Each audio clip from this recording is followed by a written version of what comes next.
আসসালামু আলাইকুম ওয়া রাহমাতুল্লাহি ওয়া বারাকাতুহু। আলহামদুলিল্লাহি রাব্বিল আলামিন ওয়াস সালাতু ওয়াস সালামু আলা রাসূলিহিল কারীম ওয়া খাতামান নাবিয়্যিন নবিয়িনা মুহাম্মদ ওয়া আলা আলিহি ওয়া সাহবিহি আজমাইন। সুপ্রিয় দর্শক, পৃথিবীর যে প্রান্ত থেকে আপনারা এই মুহূর্তে এটিএন বাংলা টিভি স্ক্রিনের সামনে আছেন, আপনাদের স্বাগত জানাচ্ছি জুমাবারের বিশেষ আয়োজন জীবন ও চেতনা অনুষ্ঠান থেকে। জীবন ঘনিষ্ঠ, জীবনের সাথে চেতনা সমৃদ্ধ, এরকম একটি বিষয় নিয়ে এই অনুষ্ঠান আলোকপাত করা হয় সমসাময়িক বর্তমান বাস্তবতার প্রেক্ষিতে। আজকের আমাদের আলোচনার বিষয় মুহররম। প্রিয় দর্শক, ঈদুল আজহার পর, কোরবানি ঈদের পর আমাদের প্রথম যেই বিষয়টা আমাদের সামনে ধর্মীয়ভাবে ইসলামের ইতিহাসের দিক দিয়ে, বৎসরিক দিক দিয়ে, চান্দ্রবর্ষ, সূর্যবর্ষ, সকল দিক দিয়েই আমাদের সাথে একটা অত্যন্ত গুরুত্বপূর্ণ বিষয়। বিশেষ করে আরবিক যে ক্যালেন্ডার রয়েছে তার মধ্যে অন্যতম প্রথম মাস হচ্ছে এই মুহররম। এটা হিজরতের সাথে সম্পর্কিত। অনেক ইতিহাস আমরা বিভিন্নভাবে আমরা এই মুহররম কেন্দ্রিক, এবং আরবি 4টি সম্মানিত মাসের মধ্যে অন্যতম একটি মাস হচ্ছে মুহররম। এরকম অনেক তথ্য সমৃদ্ধ এই মাস, এর গুরুত্ব, ফজিলত, এর তাৎপর্য সম্পর্কে আমরা শুনব আজকের এই মুহররম সম্পর্কিত আলোচনা অনুষ্ঠান থেকে ইনশাআল্লাহ। এই আলোচনা অনুষ্ঠানে আমাদের সাথে আজকে অংশগ্রহণ করছেন দেশবরেণ্য, বিশ্ববরেণ্য ওলামায়ে কেরাম। আমাদের সাথে আছেন এটিএন বাংলার সম্মানিত আলেমে দ্বীন শেখুল মুহতারাম শেখ প্রফেসর আনম রশিদ আহমদ মাদানী হাফিজাহুল্লাহ। আসসালামু আলাইকুম ওয়া রাহমাতুল্লাহি ওয়া বারাকাতুহু। ওয়ালাইকুম আসসালাম ওয়া রাহমাতুল্লাহি ওয়া বারাকাতুহু। শেখ, আপনাকে স্বাগত। প্রিয় দর্শক, আমাদের সাথে আছেন শেখ শাহ ওয়ালিউল্লাহ হাফিজাহুল্লাহ। আসসালামু আলাইকুম ওয়া রাহমাতুল্লাহি ওয়া বারাকাতুহু। ওয়ালাইকুম আসসালাম ওয়া রাহমাতুল্লাহি ওয়া বারাকাতুহু। মারহাবা শেখ, বারাকাল্লাহু ফিকুম। আপনাকেও স্বাগত।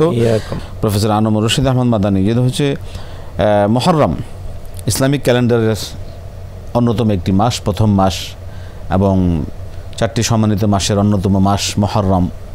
এই মাসের মধ্যে রয়েছে অনেক কিছু, বিশেষ কিছু আশুরা একটি বড় গুরুত্বপূর্ণ বিষয়, যে সম্পর্কিত অনেক ফজিলত কথা আমরা জানি। এই সার্বিক বিষয় আসলে মুহররম মাস সম্পর্কে আমাদের কি দৃষ্টিভঙ্গি আমরা তুলে ধরতে পারি? আল্লাহুম্মা লাকাল হামদু হামদাশ শাকিরিন ওয়া সাল্লি ওয়া সাল্লিম আলা রাসূলিকাল আমিন ওয়া আলিহি ওয়া সাহবিহি ওয়া মান তাবি'আহুম বিইহসানিন ইলা ইয়াউমিদ্দিন। রাসূল সাল্লাল্লাহু আলাইহি ওয়াসাল্লাম বলেছেন, মান লাম ইয়াশকুরিন নাস লাম ইয়াশকুরিল্লাহ। যে মানুষের শুকর আদায় করতে পারে না, মানুষের প্রতি কৃতজ্ঞতা প্রকাশ করতে পারে না, সে আল্লাহর কৃতজ্ঞতা প্রকাশ করতে পারে না। আজকের এই আলোচনার শুরুতেই আমরা কৃতজ্ঞতা জানাই এটিএন বাংলাকে, যে এটিএন বাংলা নানা আঙ্গিক ইসলামী অনুষ্ঠানের মাধ্যমে মানুষের সামনে ইসলামের সঠিক চিত্রটি তুলে ধরার চেষ্টা করে আসছে, করছে এবং করতে থাকবে ইনশাআল্লাহ। মুহররম মাস আসলেই আমাদের চারদিকে যে আলোচনাটা, ইলেকট্রনিক মিডিয়া, প্রিন্টিং মিডিয়া, শুধু আশুরা কেন্দ্রিক, কারবালা কেন্দ্রিক। আসলে কি তাই? মুহররমে আলোচনা শুরু হওয়া উচিত যে এই মুহররম হচ্ছে একটি নতুন বছরের প্রথম মাস। আত্মবিশ্লেষণ প্রয়োজন, আত্মসমালোচনা প্রয়োজন, আত্মজিজ্ঞাসা প্রয়োজন যে একটি বছর চলে গেল, আমাদের অর্জন কি, আমরা করলাম কি, আরেকটা নতুন বছর শুরু হবে, আমরা আমাদের আশা আকাঙ্ক্ষাটা কি, এই হিসাবটা মিলাতে হবে। বছর 12 মাসে, এটা কারো আবিষ্কার নয়। আল্লাহ সুবহানাহু ওয়া তাআলা কোরআন মাজিদে সুস্পষ্ট উচ্চারণে বলেছেন, ইন্না ইদ্দাতাশ শুহুর ইনদাল্লাহি 12 শাহরান ফি কিতাবিল্লাহ ইয়াওমা খালাকাস সামাওয়াতি ওয়াল আরদ মিনহা আরবাআতুন হুরুম। যে এই 12 মাসের বিষয়টি, এটি আল্লাহ সুবহানাহু ওয়া তাআলা আসমান জমিন যেদিন সৃষ্টি করেছেন সেদিন থেকে তার কাছে এটি লিপিবদ্ধ। তাহলে বোঝা গেল 12 মাস এটি কোনো মানুষের আবিষ্কার নয়, মানুষের চিন্তার ফসল নয়। 4টি মাস মর্যাদা সম্পন্ন, 3টি মাস একাধারে বলা হয় সালাসাতুন মুতাতালিয়াতুন, তিনটি একাধারে, ওয়াহিদুন ফারদুন, সেই একাধারে তিনটি মাস হচ্ছে যুল কায়দা, যুল হিজ্জা, যার মাধ্যমে বছর শেষ, আর বছর শুরু হচ্ছে মুহররম। তো এখানে লক্ষণীয় বিষয় হচ্ছে বিগত বছরের 2টি মাসই হচ্ছে মর্যাদার মাস, আবার বর্তমান বছরের শুরুটাও মর্যাদার মাস। আরেকটা মাস হচ্ছে রজব। এখানে আরেকটি বিষয় আমাদের সামনে আসা দরকার। এই যে নাস্তিকতা, মানে আল্লাহ নাই, পরকাল কি, ব্যঙ্গ করা, এটা হচ্ছে খুব মুষ্টিমেয় কিছু লোকের আপনার একটা পতিত চরিত্র। মানব ইতিহাসে দেখা যাচ্ছে ধর্ম বিশ্বাস, ধর্ম চর্চা এর সংখ্যা বেশি। এই যে 4টি মাস, 3টি মাস একাধারে, আরেকটি মাস হচ্ছে বছরের মাঝামাঝি। কেন? অতীত থেকেই, জাহেলি যুগ থেকে আল্লাহর ঘর কেন্দ্রিক আল্লাহর বান্দাদের সমাবেশের একটা সময় ছিল, সমাবেশ তারা করত, সম্মেলন করত। তাহলে ওই লোকগুলির মধ্যে ধর্মীয় চেতনা ছিল, ধর্মবোধ ছিল, স্রষ্টা একজন আছে বিশ্বাস ছিল। এই জন্য ওই স্রষ্টার ঘর বাইতুল্লাহর প্রতি তাদের সম্মান, ভক্তি, মর্যাদা ছিল বলেই তারা হজ করত। এই 3 মাস হজের জন্য, এই 3 মাস যুদ্ধ বন্ধ। এই 3 মাসে একে অপরের প্রতি যে জিঘাংসা না, বন্ধ, আক্রমণ করা যাবে না, সেখানে জান মাল সম্পদ সম্ভ্রম সব নিরাপদ থাকবে। কেন? এই সময়ে আল্লাহর ঘর কেন্দ্রিক আল্লাহতে বিশ্বাসী লোকরা একত্রিত হবে। তাহলে ওই সময় আল্লাহ বিশ্বাসী লোকরা বেশি ছিল। আর রজব কি? রজব হচ্ছে ওই যে অন্তত বছরের মাঝামাঝি একটা সময়ও, যে হজের সময় আল্লাহর ঘরকে কেন্দ্র করে বিভিন্ন জায়গা থেকে লোক একত্রিত, তা না, না, মাঝে মধ্যে বছরের মধ্যে মাঝের মাসটা তো তোমার আছে, 7ম মাস রজব। তো এই জন্য ওইটাও হারাম মাস, মর্যাদার মাস, যেন তারা বছরের মাঝে, এখন আমরা উমরা বলি, তাদের সময় তারা হয়তো অন্য নাম দিয়েছে, এই উমরা করতে। তো আজকে মুহররম যে বছরের শুরুতে মাসটি, এই মাসটি মর্যাদার মাস, সম্মানের মাস। আসুন আমরা ওই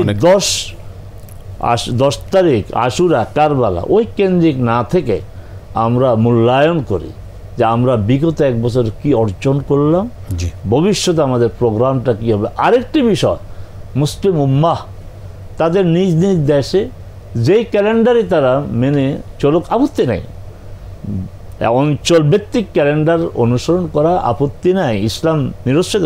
কিন্তু আমাদের ইসলামের শেকড় যে ক্যালেন্ডার, যেটাকে বলা হয় আমাদের যে আইডেন্টিটি, যে ক্যালেন্ডারের সাথে এই ক্যালেন্ডারটাকে আমরা সযত্নে লালন করি, আমরা গুরুত্ব দেই, আমরা আপনার দিনগুলোকে, আমরা যেন মাসগুলোকে আমরা অবহেলা না। খুবই গুরুত্বপূর্ণ একটি পরামর্শ এবং আমাদের জন্য খুবই দিক নির্দেশনা, যে আমরা আমাদের সাধারণত যে ইংরেজি মাস রয়েছে, আমার বাংলা বর্ষ রয়েছে, এর সাথে সাথে যে এই যে ইসলামিক ক্যালেন্ডার, এর সাথে কিন্তু অনেকগুলো আবেগ, স্মৃতি, ইতিহাস, এবাদত জড়িত। ইসলামিক যে বিষয়গুলো রয়েছে, আমাদের যে উৎসবগুলো রয়েছে, ইসলামিক যে কর্মকাণ্ডগুলো রয়েছে, অ্যাক্টিভিটিস রয়েছে, এর সাথে কিন্তু এই ইসলামিক ক্যালেন্ডারটা খুবই গুরুত্বপূর্ণ। এটাকে অবশ্যই লালন পালনের কথা মোহতারাম বললেন, যেটা আমাদের জন্য এটা অবশ্যই পালন করা কর্তব্য এবং করণীয়। মোহতারাম, আমি একটু আসতে চাচ্ছি শাহেখ আপনার কাছে, যে মুহররম আরেক অর্থ হচ্ছে সম্মানিত, এবং এইটার সাথে অনেক স্মৃতি বিজড়িত একটা ইতিহাস, আমরা বিভিন্ন ইতিহাস বিভিন্ন স্থান থেকে জানতে পারি। তো আসলে এই সম্মানিত কেন, এবং এই এর স্মৃতি বিজড়িতর সাথে এর কি সংশ্লিষ্টতা, বা এর থেকে আমরা কি আমরা কি জানতে পারি, কি বুঝতে পারি?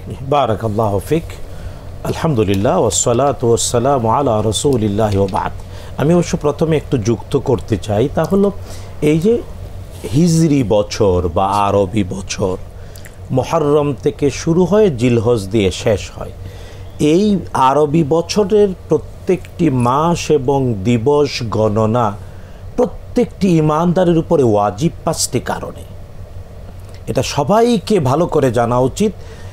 মুহররম, সফর, রবিউল আওয়াল, রবিউল সানি, জমাদিউল আওয়াল, জমাদিউল সানি, রজব, শাবান, রমজান, শাওয়াল, জিলকদ, জিলহজ, এই 12টি মাস গণনা এবং মাসের দিবসগুলো গণনা করা 5টি কারণে ওয়াজিব। এর এক নাম্বার হলো যে আল্লাহ সুবহানাহু ওয়া তাআলা এই 12টি মাসের 4টি মাসকে সম্মানিত বলে ঘোষণা করেছেন এবং এই 4টি মাসে যুদ্ধ করা হারাম। অন্ধকার যুগের মানুষেরও যুদ্ধ বিগ্রহ করত না, এমনকি নিজের বাবার হত্যাকারীকেও 4 মাসের মধ্যে সামনে পেলে বলতো না আমি তোমারে কিচ্ছু করব না।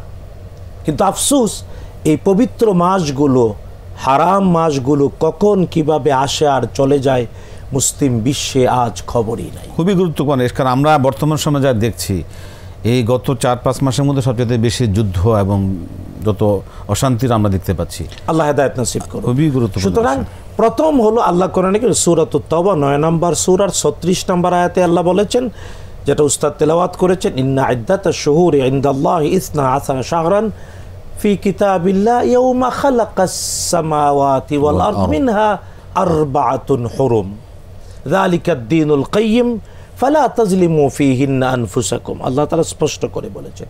2 নম্বর কারণ হলো এই চান্দ্র বছর বা হিজরি সনের 12টি মাস এবং দিবস গণনা, কারণ এর সাথে আল্লাহ তাআলা একটা মাস রোজা ফরজ করেছেন। তাই চান্দ্র বছরের 9ম মাস রমজান সূচনা থেকে শেষ পর্যন্ত একটা মাস রোজা ফরজ, শাহরু রমাদান। এটা কবে আসবে, কখন শুরু হবে, প্রত্যেকের জন্য জানা ওয়াজিব। 3 নম্বর, আল্লাহ সুবহানাহু ওয়া তাআলা যাকাত ফরজ করেছেন এই চান্দ্র বছরের উপরে 2.5%। সৌর বৎসর হলে 11 দিন বেশি, তাই 2.58%। কিন্তু চান্দ্র বছর মূল ভিত্তি, চান্দ্র বছরের উপর ভিত্তি করেই যাকাত ফরজ। তাই যিনি যাকাত দেবেন তাকে অবশ্যই চান্দ্র বছর গণনা করতে হবে হবে হবে। 4র্থ হলো আল্লাহ সুবহানাহু ওয়া তাআলা হজ ফরজ করেছেন এবং হজ হলো জিলহজ মাসের 9 তারিখে। 9 জিলহজ আরাফায় যেতে হবে। তাই কেবল বছর নয়, কেবল মাস নয়, দিবস গণনা করা ওয়াজিব। তাই যার উপরে হজ ফরজ তাকে জানতে হবে কবে জিলহজের 9 তারিখ। আর জিলহজের 9 তারিখ আরাফায় উপস্থিত হওয়া, এটাই হলো হজ। বলেছেন মুহাম্মাদুর রাসূলুল্লাহ সাল্লাল্লাহু তাআলা আলাইহি ওয়াসাল্লাম। আর সর্বশেষ যে বাস্তবতাটা তা হলো, দেখুন বছর গণনার মূল ভিত্তি আল্লাহ তাআলা আকাশ আর জমিন সৃষ্টির সূচনা থেকে করে দিয়েছেন 12 মাসে। পৃথিবীর মানুষেরা 11 মাসে বছর বানাতে পারেনি, 13 মাসেও বছর বানাতে পারেনি। এটা পৃথিবীর কোনো সমাজ বিজ্ঞানী তৈরি করেনি, আল্লাহ করে দিয়েছেন 12 মাসে বছর। তাই এটা আল্লাহ তাআলার দেওয়া একটা শিআর, ইসলামের নিদর্শন। সুতরাং প্রত্যেকটি ইমানদারকে চান্দ্র বছর গণনা, দিবস আর মাস সম্পর্কে অবহিত হওয়া ওয়াজিব। এবার আসি আপনার কথায়। দেখুন মুহররম চান্দ্র বছরের প্রথম মাস, আর এই মাসটা এর নামের সাথে এর বাস্তবতা জড়িত। কারণ এই মাসটাকে আল্লাহ তাআলা মর্যাদাময় করেছেন এইভাবে যে মজলুমদেরকে বিজয়ী করেছেন, জালেমকে ধ্বংস করে দিয়েছেন। তাই মুহররম মাসের সাথে জালেমের পতন আর মজলুমের বিজয় জড়িত। তা কি আল্লাহ সুবহানাহু ওয়া তাআলা স্পষ্ট করে বলে দিয়েছেন, মুসা আলাইহিস সালাম ফিরআউন এবং তার সম্প্রদায়, তাদেরকে কানু মুস্তাদআফিনা ফিল আরদ, এদেরকে প্রচন্ড রকম দুর্বল করে রাখা হয়েছে। আল্লাহ তাআলা বলেন, ওয়া নুরিদু আন নামুন্না আলাল্লাযিনা ইসতুদঈফু ফিল আরদি, আমি চাইলাম জমিনে যাদেরকে অবহেলিত অথবা তুচ্ছ করে রাখা হয়েছে তাদেরকে ক্ষমতায়ন করতে। এবং তখন আল্লাহ তাআলা কি করলেন, লোহিত সাগরের সুয়েজ উপসাগরে সমুদ্রের মধ্যে সলিল সমাধিস্থ করে দিলেন ফেরাউন এবং তার সম্প্রদায় এই মাসে মুহররম এবং মুহররমের 10 তারিখে। এবং কোরআন আল কারীম এটা উল্লেখ করেছে। এই জন্য মুহররম মাসের একটা ঘটনা আল কোরআন দ্বারা প্রমাণিত, তা হলো ফেরাউনের পতন আর মূসা আলাইহিস সালাম এবং তার সম্প্রদায়ের বিজয়। আল্লাহ এমনভাবে বলেছেন, ওয়া আগরাকনা আলা ফিরআউন ওয়া আনতুম তানজুরুন, তোমরা দেখতেছিলে, তোমাদের চোখের সামনে ফেরাউন এবং তার সম্প্রদায়কে আমি ডুবিয়ে মারলাম। অথচ ফেরাউন অহংকার করে বলতো, ওয়াহাদিহিল আনহারু তাজরি মিন তাহতি, অহংকার করে ফেরাউন বলতো এই পানির ধারা নাকি ওর আদেশে চলে। তো যে তার আদেশে চলতো সেই তারে খেয়েছে। এবং বনি ইসরাইল তথা মূসা আলাইহিস সালাম এবং তার উম্মত চুকে দেখেছেন। তাই কোরআন আল কারীমে মুহররমের ঐতিহাসিক বাস্তবতা আল্লাহ তাআলা তুলে ধরেছেন, ফেরাউনের পতন, মূসা এবং তার সম্প্রদায়ের বিজয়। যদিও মুসনাদে আহমদ বর্ণনা করেছেন, এটা নিয়ে কোনো ফুকাহা, কোনো মুহাদ্দিস আবার দ্বিমত পোষণ করেছেন। তা হলো যে ইব্রাহিম আলাইহিস সালাম এবং নমরুজ এর পতন এবং ইব্রাহিম আলাইহিস সালামের বিজয় অগ্নিকুণ্ড থেকে, এটাও ছিল মুহররমে। মুসনাদ আহমদের একটা বর্ণনা রয়েছে পটে। তবে সবার ঐক্যমতের ভিত্তিতে রাসূলুল্লাহ সাল্লাল্লাহু আলাইহি ওয়াসাল্লামও জানিয়ে দিয়েছেন, মুহররম এর 10 তারিখ বা আশুরা এর শ্রেষ্ঠত্ব হলো ফেরাউনের পতন, মূসা আলাইহিস সালামের বিজয়। এবং বিশ্বনবী সাল্লাল্লাহু তাআলা আলাইহি ওয়াসাল্লাম আশুরার মর্যাদা বলতে গিয়ে বলেছেন, ওই একটা রোজা, একদিনের একটা রোজা 1 বছরের পাপের কাফারা হয়। এটা আমল হিসেবে আমরা আসরের উপলক্ষে একটা বিশেষ ইবাদতের সুযোগ রয়েছে, সে সম্পর্কে আমরা আরও শুনবো ইনশাআল্লাহ। আমি একটা শেখ প্রফেসর আবার আপনার কাছে আসতে চাচ্ছিলাম। অনেক স্মৃতি বিজড়িত ঘটনার কথা আমরা শুনে থাকি, বিশেষত আদম আলাইহিস সালামের ঘটনা শুনে থাকি, আরও অন্যান্য অনেক, ইউনুস নবীর কথা, তারপরে এবং যেটা কোরআন দ্বারা স্বীকৃত মূসা আলাইহিস সালামের ঘটনা। এই জাতীয় ঘটনাগুলোর আলোকে আসলে এটা আমাদের বিশেষ করে আমরা যারা সাধারণ দর্শক, আমাদের অসংখ্য যারা রয়েছেন, তারা এই বিষয়গুলিকে তারা কীভাবে তারা আসলে ওই আমল প্রিয়, একটা আমল করতে চান, যে মুহররম একটা এত সম্মানিত মাস, এত আল্লাহর কাছে এত, এই মাস কেন্দ্রিক কোনো বিশেষ কোনো ইবাদত যেমন 1 তারিখ থেকে শুরু করার কোনো সুযোগ আছে কিনা, আসলে কি ইবাদত সম্পর্কিত কোনো কি দিক নির্দেশনা? জি, আপনাকে আবারও ধন্যবাদ। যে আমাদের দর্শকরা আমল প্রিয়, আমরাও আমল প্রিয় আলহামদুলিল্লাহ। আমরা সহিহ সুন্নাহ অনুযায়ী যে আমল আমরা পাবো সেই আমলে করার আমরা চেষ্টা করব। তবে এতক্ষণ যে হিজরি মাস, বছর, চান্দ্র মাস, বছর যে গুরুত্বগুলি তুলে ধরলো, এই গুরুত্বগুলো সম্পর্কে মুসলিম উম্মাহ ভালোভাবে জানা প্রয়োজন। আমি এগুলির সাথে আরেকটা বিষয় যোগ করতে চাই যে চান্দ্র মাসগুলি কিন্তু এবাদতের সময়ে সাজানো হয়েছে এই চান্দ্র মাস অনুসারে। যেমন রমাদানের সিয়াম গেল, শাওয়াল রমাদানে, আশুরা রমাদানে, তারপর 3টি রোজা 13, 14, 15। কোন 13, 14, 15? চান্দ্র মাসে। এবং কাফারা যে বলা হয়েছে আপনার ওই যে শাহরাইনে মুতাতাবিআইন, শাহরাইন মুতাতাবিআইন, কোন মাস? অবশ্যই চান্দ্র মাস। এরপরে যে আমাদের মা বোনদের যে বিশেষ অবস্থায় যে মুদ্দত, যেমন আপনার যাদের মাসিক হয় তাদের মুদ্দত হচ্ছে 3 পবিত্র অবস্থা। আচ্ছা, এটা গেল। কিন্তু যাদের মাসিক হয় না তাদের জন্য 3 মাস। কি 3 মাস? চান্দ্র বছর, সেটা জানুয়ারি ফেব্রুয়ারি মাসটা। কিন্তু আমাদের যে সমস্ত আপনার বিধবা যারা বয়স্ক, যাদের মাসিক হয় না, 4 মাস 10 দিন। কোন 4 মাস 10 দিন? স্বামী মারা গেলে আর কোন চান্দ্র বছরের? অবশ্যই। তাই প্রত্যেক মুসলমানের, ব্যক্তি মুসলমান, পরিবার মুসলমানদের এই হিজরি সন চান্দ্র মাসগুলো জানা, তিনি তো আপনার শরিয়ার একটা বিধান বলেছেন ওয়াজিব তো হওয়ার কথা, নতুবা এগুলি আমরা কিভাবে জানবো? এবার আসে মূল কথা, যে আশুরা, মুহররম আশুরা কেন্দ্রিক আমরা ইনশাআল্লাহ আলোচনার সুযোগ পাবো। তখন আমরা 10 তারিখের বিষয়কে আরও ব্যাপকভাবে আমরা আলোচনা নিয়ে আসতে পারবো। আপনি যেটা বলেছেন আমল কি, এই মাসকে আল্লাহ রসুল শাহরুল্লাহি আল মুহররম, আল্লাহর মাস মুহররম। কি বলছেন? যে আফদালুস সিয়ামি বা'দা রমাদান সিয়ামু শাহরিল্লাহি আল মুহররম। এখানে কেউ কেউ বলেছেন যে মুহররম পুরাটাই বেশি বেশি রোজা রাখা, কিন্তু এখানে অনেকেই বলেছেন না, এখানে ওই আশুরার রোজাকেই উদ্দেশ্য করা হয়েছে। তো এই মাসের ইবাদত, এই যে আমাদের শাহ সাহেব বলেছেন যে এই একটি মাসের ঐতিহাসিক ঘটনা কোরআনে মধ্যেই এসেছে। তো ওইটাই রাসূল সাল্লাল্লাহু আলাইহি ওয়াসাল্লাম যখন মদিনায় গেলেন, এখানে আরেকটি বিষয় জানা দরকার, এটা আমরা অনেকেই মানে সঠিকভাবে বলতে পারি না বা বলি না, সেটা হচ্ছে আশুরা রোজা রাসূল সাল্লাল্লাহু আলাইহি ওয়াসাল্লাম কিন্তু মদিনায়ও মক্কাতেও রেখেছেন। মা আয়েশা রাদিয়াল্লাহু আনহা থেকে হাদিস আছে যে রাসূল সাল্লাল্লাহু আলাইহি ওয়াসাল্লাম মক্কাতেও কিন্তু আশুরার রোজা রেখেছেন, মদিনা এসেও রেখেছেন। এখন মদিনার বিষয় এবং রোজা ফরজ হওয়ার আগে তো এটাই ফরজ ছিল।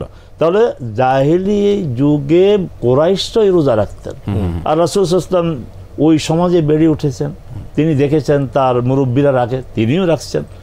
মদিনা গিয়ে তিনি আর এর আসল কারণটা তিনি উদ্ঘাটন করেছেন যে কিভাবে তোমরা রোজা রাখো কেন, হাযা ইয়াউমুন সালিহ, এটা একটা নেক দিবস, এটা একটা কল্যাণ দিবস। নাজ্জাল্লাহু বানি মুসা ওয়া বানি ইসরাঈল মিন আদুওয়িহিম, এই দিন তাদেরকে মুক্তি দেওয়া হচ্ছে। অতএব আমরা যে সংক্ষেপে কথাটা বলি, মুহররম শোকের মাস না, মুহররম দুঃখের মাস না, মুহররম হচ্ছে বিজয়ের মাস।